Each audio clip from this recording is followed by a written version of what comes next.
저는 오늘 우리 성도님들과 함께 성령 강림주일, 오늘이 성령 강림주일이에요. 성령 강림주일을 맞이해서 임하신 성령님이라는 제목으로 말씀을 나누려고 합니다. 임하신 성령님.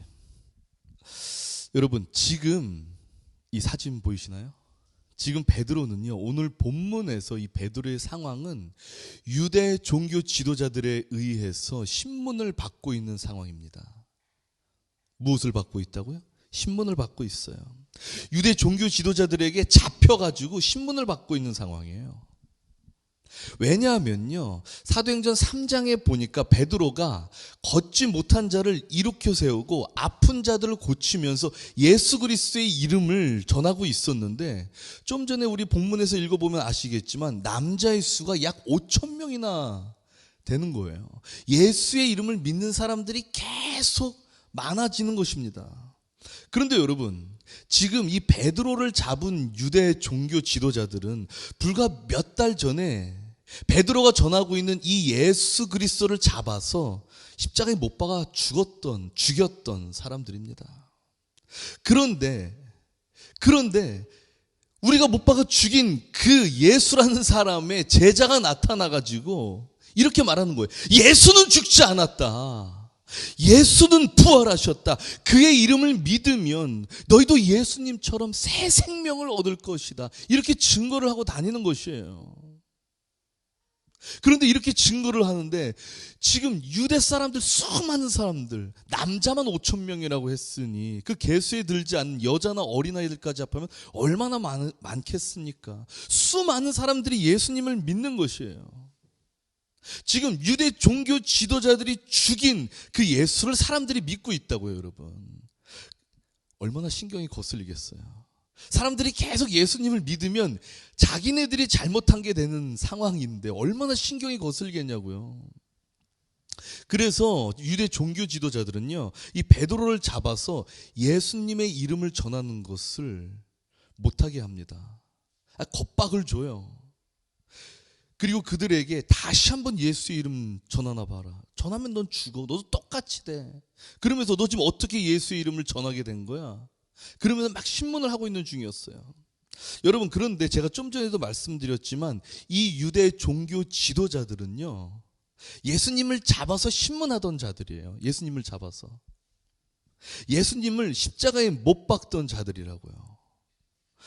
여러분, 그때 그 몇 달 전에 예수님을 잡아서 신문하던 이 종교 지도자들 앞에서 베드로가 얼마나 무서워했습니까? 얼마나 무서워했어요. 주위의 사람들이, 야, 너 예수님 제자지? 너 예수님 제자잖아. 그러니까 베드로가 뭐라고 합니까? 아니야, 나 아니야. 너 맞잖아. 아니야, 나 정말 아니야. 그러니까 사람들이 또 물어봅니다. 너 예수의 제자 맞잖아. 아니긴 뭐가 아니야. 그러니까 베드로가 뭐라고 합니까? 예수의 이름을 저주하지 않습니까? 저주하고 난 진짜 몰라. 그러면서 도망갑니다. 그런데 그랬던 베드로가 지금 예수님이 잡혀서 신문받던 그 자리에서 너무나 당당하게 이야기를 하고 있는 것이에요, 지금. 사도행전 4장 10절. 너희와 모든 이스라엘 백성들은 알라.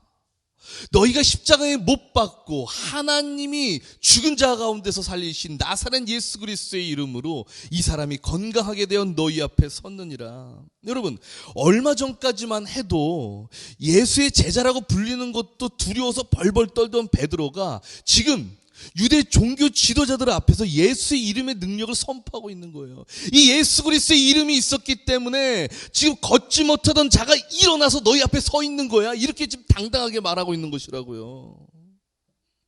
여러분, 이 모습이요, 베드로의 모습이 얼마나 당당했는지 그 자리에 있던 종교 지도자들은 베드로와 그리고 그때 그 옆에 요한도 같이 있었거든요.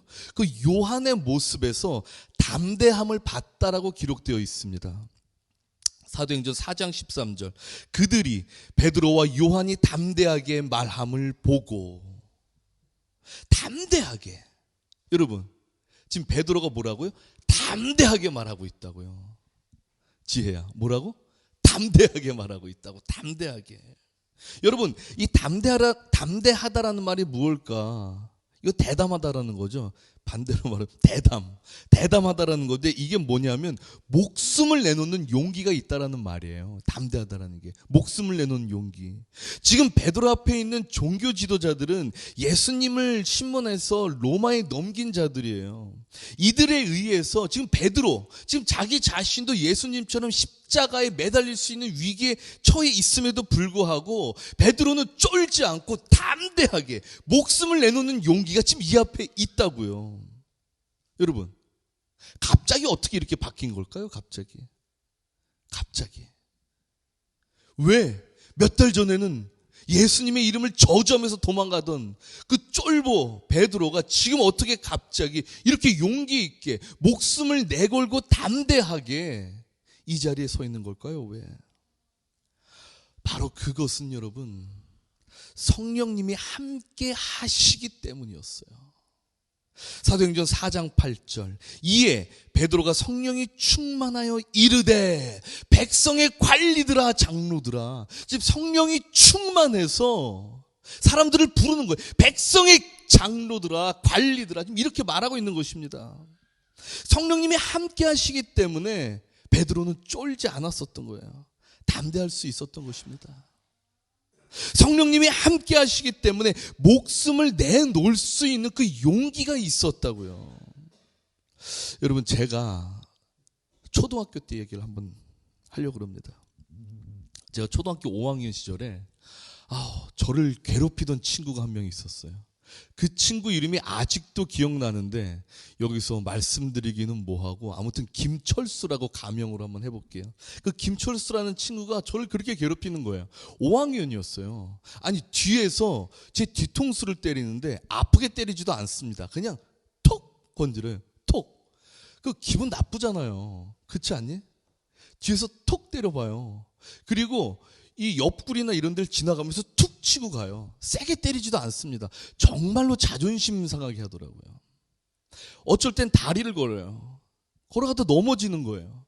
이게 하루 이틀 되는 것이 아니라 계속 쌓이더라고요. 와, 처음에는 그냥 장난으로 넘어가기도 하고, 내 안에서 그래, 나는 예수님 믿는 사람이고 나는 목사님 아들이니까 참아야지 라는 생각을 했지만, 이게 반복적으로 계속 이루어지니까 너무나 스트레스가 되더라고요. 학교 가기가 힘든 겁니다. 그래가지고 제가 저희 어머니한테, 엄마, 나 학교 못 가겠어. 나 괴롭히는 친구가 있어서 나 못 가겠어. 그런데 그때 저희 집에 이제 어머니의 막내 남동생, 그러니까 저한테는 외삼촌이죠. 그 외삼촌이 저희 집에 살고 있었는데, 그 외삼촌이 그 당시에 21살이었습니다. 제 기억으로. 21살이었어요. 그러니까 어머니가 외삼촌 이제 막내 동생한테 그런 거예요. 야, 너 가가지고 산이 좀 도와줘. 걔 좀 혼내줘. 그런 거예요. 저는 그날이 아직도 기억나요. 제가 그때 키가 이거보다 훨씬 작았겠죠. 근데 저희 삼촌은 그때도 180 정도 됐었네. 그 등치도 크고 큰 키가 내 손을 딱 잡고 학교 교문 앞으로 가는 것입니다. 그러면서, 야, 철수가 누구야? 철수가 올 때까지 기다렸어요. 근데 이 친구가 그날따라 안 오는 거예요. 그러니까 삼촌이, 야, 이거 어떻게 된 거야? 그러면서 저희 반까지 왔습니다. 저는 그 장면 정말 너무 멋있었던 장면인데, 뒷문을요, 우리 삼촌이 드르륵 하고 딱 열더니, 야, 김철수가 누구야? 김철수 나와. 딱 그러는 겁니다. 김철수가 그때 갑자기 눈이 충혈이 돼서 완전히 쫄아가지고 뒤로 왔어요. 삼촌이 그러는 거예요. 너 산이 건드렸어? 너 산이 건들면 죽어? 이 말이었어요. 전 지금도 또렷이 기억나요. 산이 건들면 죽어. 산이한테 사과해. 사과를 하더라고요. 산이야, 미안해. 막 울더라고요. 여러분, 그 이후로 저는 그 괴롭힘에서 완전히 벗어나게 되었습니다. 완전히 벗어나게 되었고, 그 삼촌이 내 옆에 있지는 않았지만 삼촌이 나의 삼촌이란 그 사실이 영향력이 되어서 그 친구는 절대로 저를 건들지를 못했어요. 여러분, 얼마나 내가 담대해지던지요. 그 이후부터. 그리고 제가 6학년 때부터 제 키가 지금 키가 6학년 키거든요. 그때부터 이제 6학년 때 제가 학교에서 제일 컸으니 아무도 못 건드렸죠.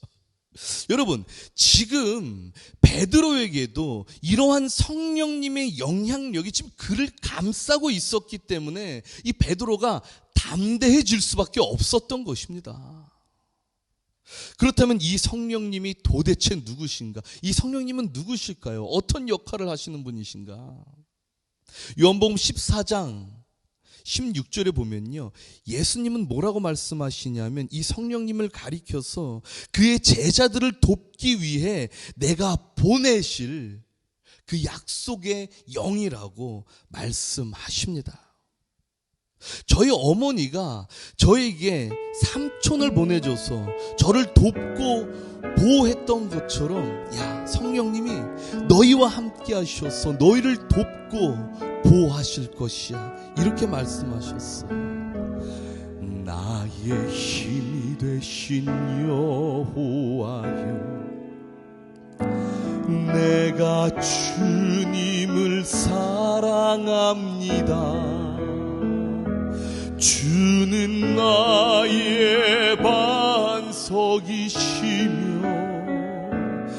나의 요새시라. 주는 나를 건지시는 나의 주, 나의 하나님, 나의 피할 바위시오, 나의 방패시라.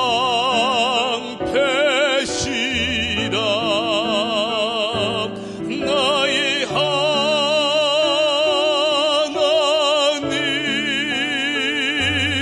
나의 하나님,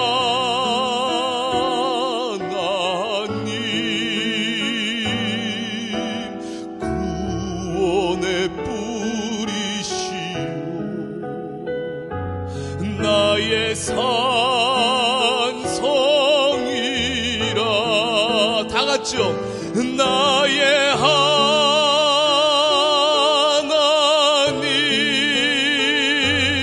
나의 하나님, 그는 나의 여호와, 나의 구세주. 아멘. 나의 구세주 되신 하나님께 영광의 박수 올립니다. 아멘. 아멘. 여러분, 요한복음 12장, 제가 요한복음으로 잠깐 넘어가 보겠는데요, 요한복음 12장부터 보면 예수님은 떠날 준비를 하십니다. 어디서 떠나요? 이 세상에서 떠날 준비를 하세요. 십자가에서 죽으심으로 우리에게 새 생명 주시는 일을 마치시고 다시 하나님의 보좌 우편으로 올라가실 그 준비를 하고 계셨던 거예요. 예수님이 떠나게 될 것을 이제 제자들도 옆에서 이제 눈치를 채기 시작합니다. 알게 되는 거예요. 그러면서 이들은 어떻게 되냐면 마음속에 이제 근심이 가득 찹니다. 여러분, 당연한 거 아니겠어요? 예수님이 바로 옆에서 병을 고치시고 오병이어의 기적을 베푸시는 그 예수님이, 이 예수님이 자기들과 함께 하면서 자기들을 더 좋은 곳으로 인도해 주셔야 되는데, 그런데 그 예수님이 떠난다고 하니 이 제자들이 얼마나 마음에 근심이 가득하겠어요. 여러분, 이러한 상황 가운데 예수님은 요한복음 14장 16절에서 이렇게 말씀하십니다. 다 같이 한번 읽어볼게요. 시작. 내가 아버지께 구하겠으니 그가 또 다른 보혜사를 너희에게 주사 영원토록 너희와 함께 있게 하리니. 여러분, 여기서 이 보혜사라는 말을 성경 원문 사전을 보니까 돕는 자, 중재자, 변호자라는 말이에요. 그렇기 때문에 제가 이 뜻을 집어넣어서 지금 요한복음 14장 16절을 다시 한번 여러분들에게 읽으면 이런 것입니다. 애들아, 내가 너희들 곁을 떠나지만 나는 하나님께 기도할 거야. 어떻게 기도할 건 줄 알아? 자, 한번 봐봐. 하나님 아버지, 저는 저의 일을 마치고 이제 아버지 앞으로 가오니 아버지요, 내 사랑하는 제자들에게 돕는 자를 보내주소서. 바로 이러한 것이에요. 그러면서 예수님은 이들을 도우실 영을 뭐라고 말씀하시냐면 바로 성령이라고 말씀하시는 것입니다. 보혜사, 곧 아버지께서 내 이름으로 보내실 성령. 이 도우시는 성령님이 제자들과 함께 하실 것이기 때문에 성령님이 모든 것을 가르치시고 예수님이 말씀하신 모든 것을 기억나게 하셔서 이제 너희들은 예수의 능력으로 살아가게 하신다라는 바로 그런 말씀인 거예요. 내 능력 아니고 누구의 능력이요? 예수의 능력. 제가 초등학교 5학년 때 여러분 내 능력만 의지할 때는 야 저놈이 오늘 나 또 괴롭히는 거 아니야? 이런 생각을 하면서 두려워 떨었지만 삼촌의 능력이 나를 휘감았을 때 나는 오늘도 당당하게 아주 기쁘게 살았던 것처럼 성령의 능력으로 우리는 이 세상을 당당히 아주 담대히 살아가게 된다라는 말씀이에요, 여러분. 그렇기 때문에 예수님은 뒤이어서 27절에 보면요 이렇게 말씀하십니다. 평안을 너희에게 주노니 곧 나의 평안을 누구에게 주노라? 너희에게 주노라.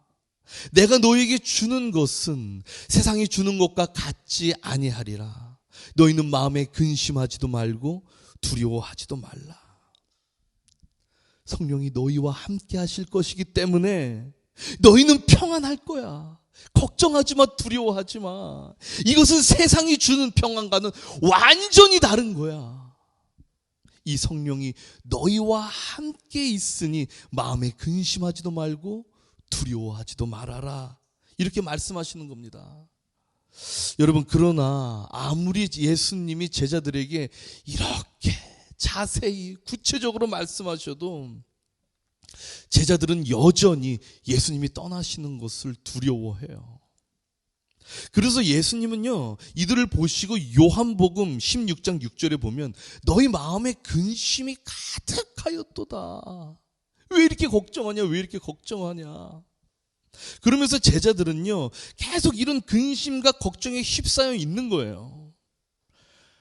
그런데 당연한 거 아니겠습니까? 성령이 당최 뭔지 알지도 못하니까 그러죠. 성령이 뭔지. 예수님은 눈에 보이기로 하죠. 성령은 눈에 보이지도 않잖아요. 눈에 보이지도 않는 걸 보내준다고 하는데 도대체 그게 뭔지 경험해보지도 못하고 알지도 못하니 두려워 떨 수밖에 있는 거 아닙니까? 그런데 예수님은 계속해서 이렇게 말씀하십니다. 16장 7절에 보면요. 그러나 내가 너희에게 실상을 말하노니 내가 떠나는 것이 너희에게 유익이라. 내가 떠나가지 아니하면 보혜사가 너희에게로 오시지 아니할 것이요 가면 내가 그를 너희에게로 보내리니. 여러분, 예수님이 떠나야만, 예수님이 그들 것들 떠나야만 보혜사 성령님을 받을 수 있다라고 예수님은 계속 말씀하고 계시는 거예요. 그러면서 16장 16절을 보면 조금 있으면 너희가 나를 보지 못하겠고 또 조금 있으면 나를 보리라 하시니. 여러분, 저는 이 말씀을 보고 너무나 놀랐습니다. 바로 그게 무슨 말씀이냐면요 조금 있으면, 이제 조금 있으면 육체의 몸을 입은 예수 그리스도가 십자가에 의해서 완전히 사라지겠지만 조금 있으면 육체가 제거된 예수 그리스도의 영, 이젠 예수 그리스도의 영, 곧 성령이 너희 안에 충만하게 거하면서 이제는 시공간을 초월하여 너희 안에 도우시면서 너희의 보호자가 된다라는 사실이에요. 여러분, 이 말씀이 우리 안에 뜨겁게 믿겨져야 됩니다. 그렇기 때문에 22절에 보면 지금은 너희가 근심하나 내가 다시 너희를 보리니 너희 마음이 기쁠 것이요 너희 마음을 빼앗을 자가 없으리라 라고 말씀하십니다. 여러분, 이렇게 말씀하시고 예수님은 어떻게 되십니까? 십자가에 달리세요. 그리고 사흘 만에 부활하셔서 사도행전 1장 4절에서 5절을 보면 이렇게 말씀하십니다. 지금 부활하셔서 다시 제자들에게 말씀하시는 거예요. 자, 뭐라고 말씀하시냐? 내게서 들은 바 아버지께서 약속하신 것을 기다리라. 지금 예수님은 계속 너희들에게 성령을 보내줄 거다, 그것을 기다려라 계속 말씀하시고 계시는 상황이에요. 너희는 몇 날이 못 돼요. 성령으로 세례를 받으리라. 그러면서 사도행전 1장 8절에 오직 성령이 너희에게 임하시면 너희가 권능을 받고 라고 말씀하세요. 여러분, 여기서 이 권능이라는 말은요, 쉽게 말해서 능력이라는 말인데, 이 능력은 내 능력이 아니라 바로 성령님의 능력을 너희들이 받게 된다라는 것입니다. 이제 내 능력으로 살아가는 것이 아니라 너희들이 성령님의 능력으로 살아가게 된다라는 사실이에요, 여러분. 여기서 말하는 성령님의 능력이란, 여러분, 막 불을 쏘고 손을 이렇게 쫙 하면 여기가 막 넘어지고, 쫙 하면 넘어지고, 손을 대면 뒤로 확 자빠지고, 이런 게 아닙니다, 여러분. 진정 성령님의 능력은요, 바로 우리와 예수님의 연합을 말하고 있는 것이에요. 우리와 예수님의 연합되는 그 능력이 바로 성령님의 능력이라는 것이에요. 이것을 가리켜서 신학적 용어로는 신비적 연합이라고 말하고 있습니다. 이 연합으로 인해 우리는 예수님과 한 몸을 형성하게 되는 것이에요. 그리고 이 연합으로 인해 예수 그리스도께서 우리 몸 전체에 예수 그리스도의 생명력을 부여하게 되시고, 우리는 그 생명력을 부여받아서 이제는 나의 정신으로, 나의 생각과 내 계획대로 살아가는 것이 아니라 예수 그리스도의 정신, 예수 그리스도의 생각, 그의 말씀에 의해서 살아가게 되는 것입니다. 바로 이것이 성령 받은 자의 모습이라는 것이에요. 이렇게 살아가는 거 아무나 살아갈 수 있습니까? 지나가는 사람한테 너 예수님 생각처럼 살아봐봐, 예수님의 계획대로 살아봐봐, 아무나 살 수 있어요? 이렇게 예수 그리스도의 모습으로 살아갈 수 있는 것은 바로 성령이 임한 자의 놀라운 특권이라는 거예요. 예수님은요, 여러분, 제자들에게 이 말씀을 하시고, 너희가 오직 성령이 너희에게 임하시면 너희가 권능을 받는다, 그러면서 너희는 예루살렘과 온 유대와 사마리아와 땅끝까지로 내 증인이 될 것이야, 이렇게 말씀하시면서 하늘로 올라가세요. 승천하시죠. 그리고 이 제자들은요, 예수님이 약속하신 그 성령을 기다리면서 사도행전 2장 1절부터 보니까 오순절에 다 같이 모여서 기도를 합니다. 아버지여, 성령을 주시옵소서. 우리에게 보내신다고 약속하신 그 성령을 주시옵소서. 성령이여 임하소서, 성령이여 임하소서. 여러분, 우리 2절부터 다 같이 한번 읽어볼까요? 시작. 호련히 하늘로부터 급하고 강한 바람 같은 소리가 있어 그들이 앉은 온 집에 가득하여 마치 불의 혀처럼 갈라지는 것들이 그들에게 보여 각 사람 위에 하나씩 임하여 있더니 그들이 다 성령의 충만함을 받고 성령이 말하게 하심을 따라 다른 언어들로 말하기를 시작하니라. 여러분, 제자들이 드디어 예수님이 약속하신 그 성령을 받은 것입니다. 제자들에게 성령의 충만함이 임한 것이에요. 예수님이 보내신다고 하신 그 성령 받아서 이제 이 제자들은 예수 그리스도와 신비적인 연합을 하게 된 것입니다. 여러분, 이제 이들의 몸 전체에는 예수 그리스도의 생명력이 부어졌고, 이제 이들은 예수 그리스도에 의해서 예수 그리스도의 생각으로 그의 정신으로 살아가게 되는 것입니다. 아픈 자들을 고치고, 이들도 예수님처럼 병든 자들을 돌보며 자기의 생명을 예수님이 주신 것과 같이 이들도 자기의 생명을 이 세상에 주면서 새 생명을 돋게 하는 삶을 살아가게 되는 것이에요. 여러분, 다시 오늘 본문으로 돌아가서 이렇게 성령 받아 예수에 의해 살아가게 되는 베드로에게 두려울 것이 있겠습니까? 두려울 것이 있겠어요? 예수에 의해서 살아가게 되는데 두려울 게 있겠어요? 없겠어요? 없어요. 종교 지도자들에게 신문을 받는 베드로가 당당할 수 있는 바로 그 이유는 예수 그리스도와 연합하여서 예수의 능력으로 서 있기 때문입니다. 지금 자기가 서 있는 게 아니에요. 예수의 능력으로 서 있는 것입니다. 그렇기 때문에 결국 종교 지도자들은요, 베드로를 불러서 예수 이름으로 말하지도 말아라, 가르치지도 말아라. 만약 계속 예수의 이름으로 네가 증거를 하고 다니면 널 다시 붙잡겠다, 이렇게 말을 하지만, 그러나 베드로는 이때 뭐라고 말하는 줄 알아요? 예수의 능력으로 서 있는 베드로는 뭐라고 말하는 줄 아십니까? 우리가 보고 들은 것을 말하지 아니할 수가 없다. 여러분, 불과 몇 달 전만 해도 꽁무니를 빼던 베드로가 여기서 우리가 보고 들은 것을 말하지 않을 수가 없다, 담대하게 말합니다. 여러분, 종교 지도자들은, 유대 종교 지도자들은 이러한 베드로의 담대함 앞에서, 예수 그리스도의 능력으로 서 있는 베드로의 담대함 앞에서 어쩔 수 없는 거예요. 어쩔 수 없이 베드로를 놓아줍니다.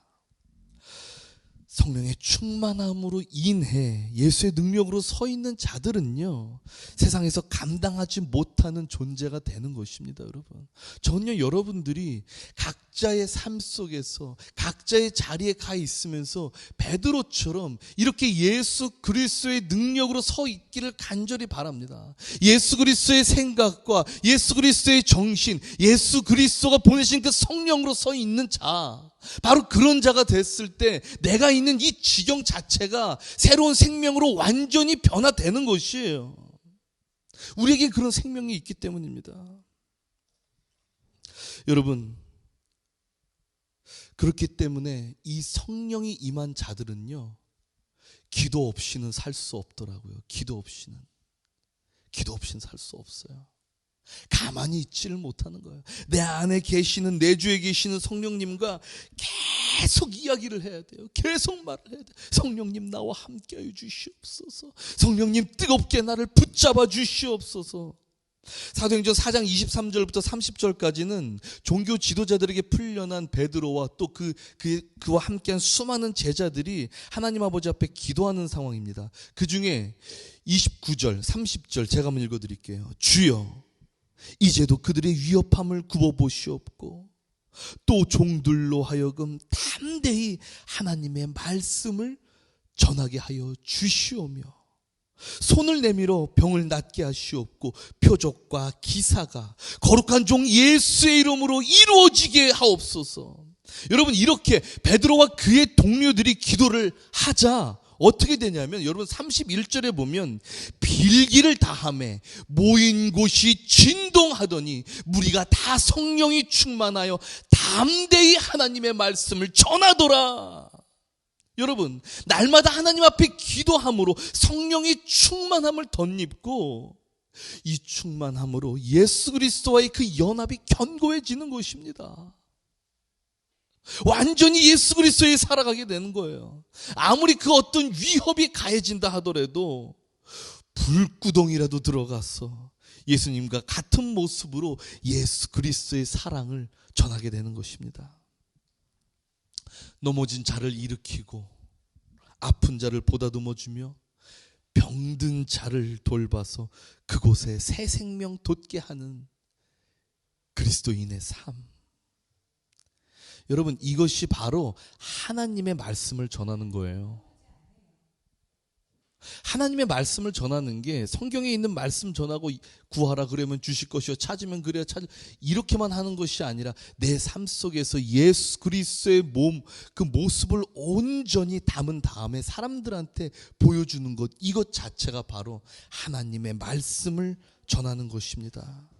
여러분, 우리는 오늘도 내 삶 자체가 하나님의 말씀 되기 위하여 성령이 함께 하실 것을 간구하길 소망합니다.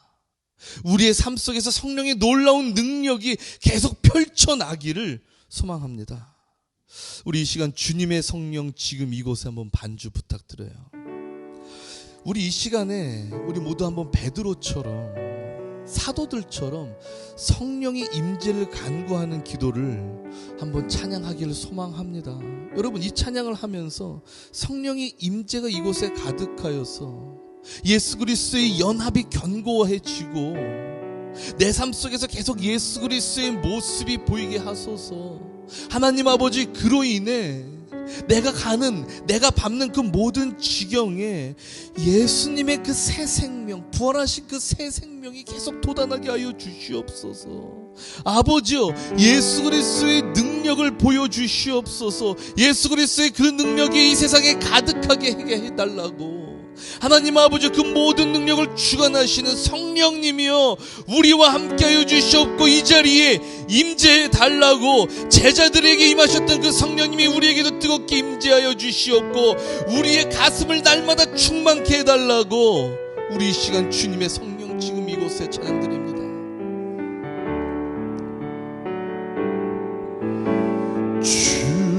주님의 성령 지금 이곳에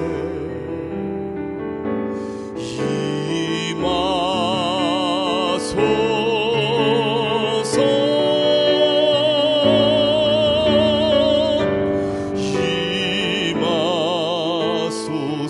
주님의 성령, 아버지 하나님, 주님의 성령 지금 이곳에 임하소서.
함께 기도합시다.